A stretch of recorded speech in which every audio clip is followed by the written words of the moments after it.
please. I guess. Not a wise one, but it's if we could venture straight into other territory. The Vice President said just a short time ago he believes that General Michael Flynn may have unintentionally lied to him or misspoken when he talked to him and did not include his meeting with the Russian ambassador to the United States. Yeah. Do you believe that General Flynn may have unintentionally misled the Vice President? Well, I really have to talk to the Vice President, but I'll tell you what, General Flynn was under enormous pressure, and it was an artificial pressure, because what they did to General Flynn was a disgrace. Well, it was a total disgrace. It's shocking. And I hear even more information came out today. What they tried to do to destroy him and to hurt this presidency was perhaps in our country's history, there's never been anything like it. An absolute disgrace.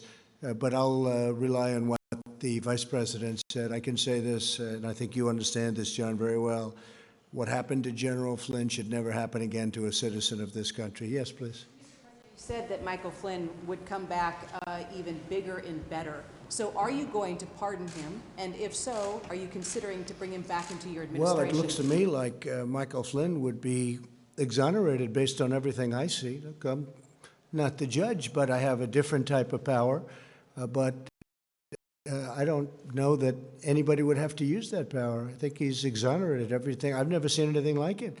What they did, what they wrote, you see this, General. You wouldn't want this happening to you, what they did to General Flynn.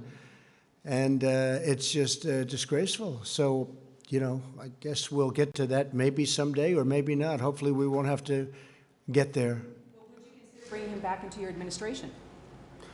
Well, I think he's a fine man. I think it's terrible what they did to him. It's something that nobody's asked me, but you're asking me for the first time. I would certainly consider it. Yeah, I would. I think he's a fine man.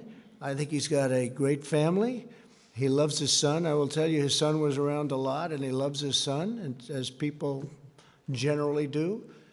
And they did everything possible to destroy him. And he's still breathing very strongly, but they really hurt him very badly. Very, very unfair. Kristen? Thank you. Quick follow. In what capacity, I do have a coronavirus-related question, but in what capacity would you bring him back? Well, we'd look. I mean, I'm not even, this is really the first time I've been asked the question, but I think he'll be fully exonerated one way or the other. And so certainly he'd be capable of coming back. He suffered greatly. Ask you about comments by your son-in-law. One of your top advisors, Jared Kushner, yesterday said that the government's response has been a, quote, great success story. Is that the right tone? Could you lift that up a little bit? Yes, no problem. Your son-in-law, one of your top advisors, Yes, Jared Kushner, yesterday said the government's response has been a, quote, great success story. Is that the right tone and message Well, it's at just a he's moment saying the when facts. people I are mean, still he's not dying? talking about other things that I talk about in my speech today that I speak about all the time, and that's death. It's horrible that what this country's gone through and what the world has gone through, frankly. This is something that could have been contained at the original location, and I think it could have been contained relatively easily. China's a very sophisticated country, and they could have contained it.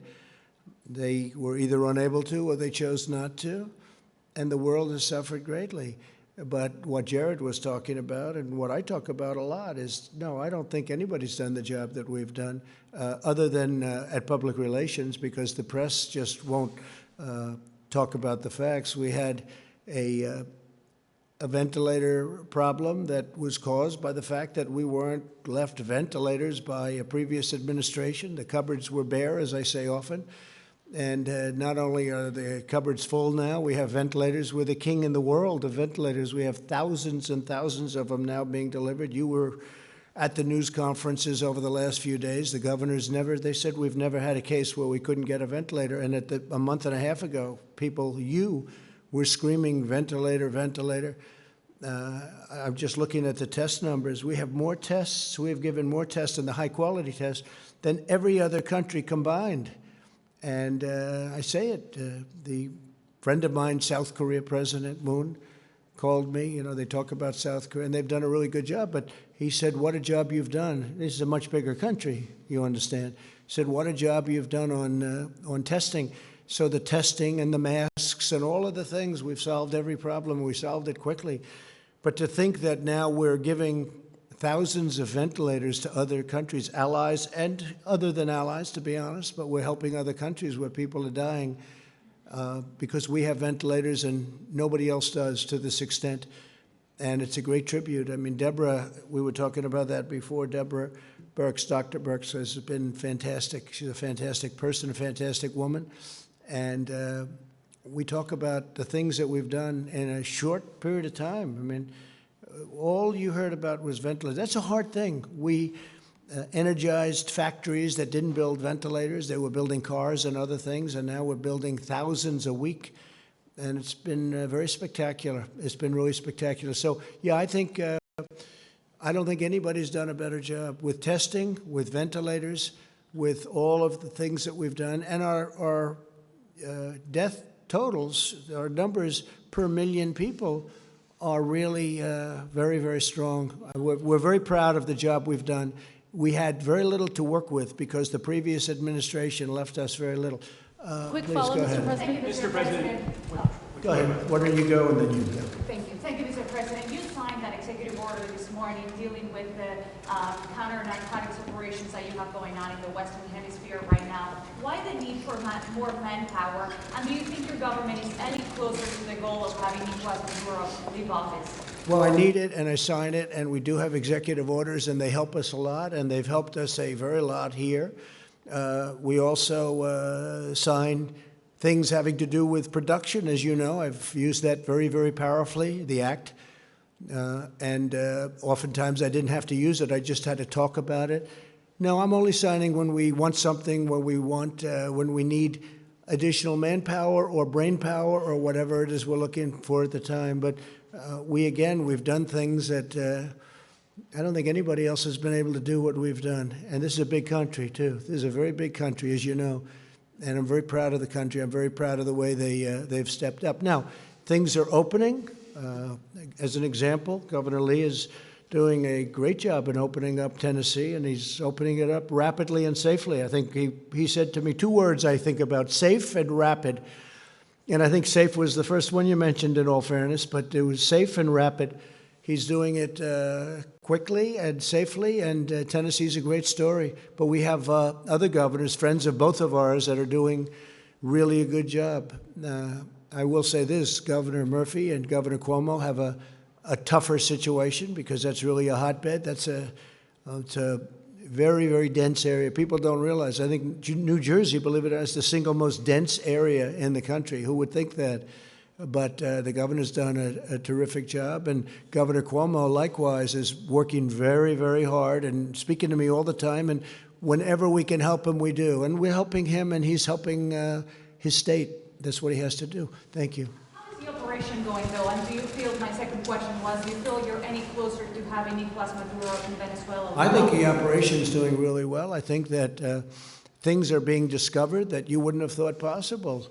The Abbott machine, Abbott Laboratories, a great scientific company. They came up with a machine that I would say 2 months ago, nobody ever heard of this machine.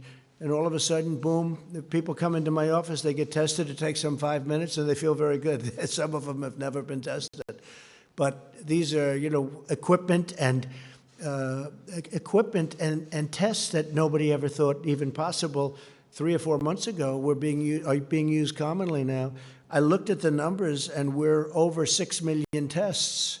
And you add up everybody together, they don't have anywhere near that. So it's an incredible thing. And it would be great if the media could really portray it the way it is, because we've done some unbelievable work. And when somebody uses the word successful, I mean, it really has been successful. It's been very successful. But if you look at mortality and mortality rates, this country, it's a very sad thing to be talking about. Whoever thought you'd be talking about such a thing 2 months ago was impossible. All we talked about was the economy, how well it was going. But today we have to talk about that. Our country has really stepped up. Our generals have stepped up, and our admirals have stepped up. By the way, Admiral has done a fantastic job, as you know. We're very proud of everybody.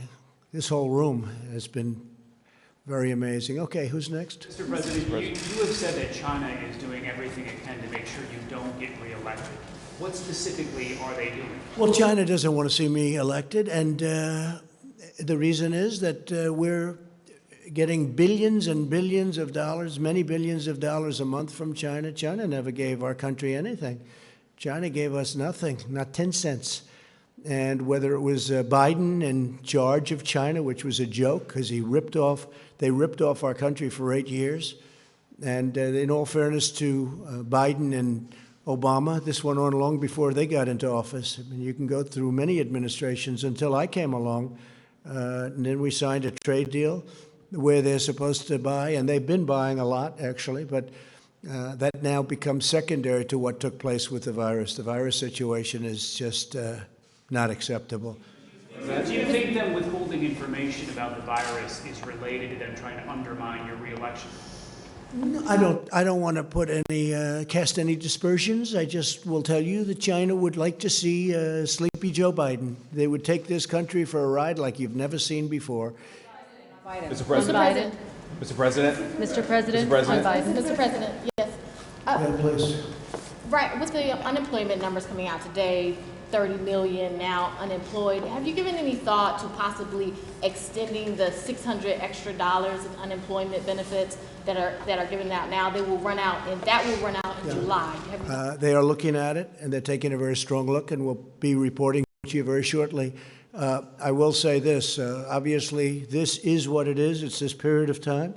But I think I view the third quarter as a transition quarter, and I think you're going to have a very strong transition. And then I think the fourth quarter is going to be incredibly successful. I think next year we're going to have a phenomenal year economically.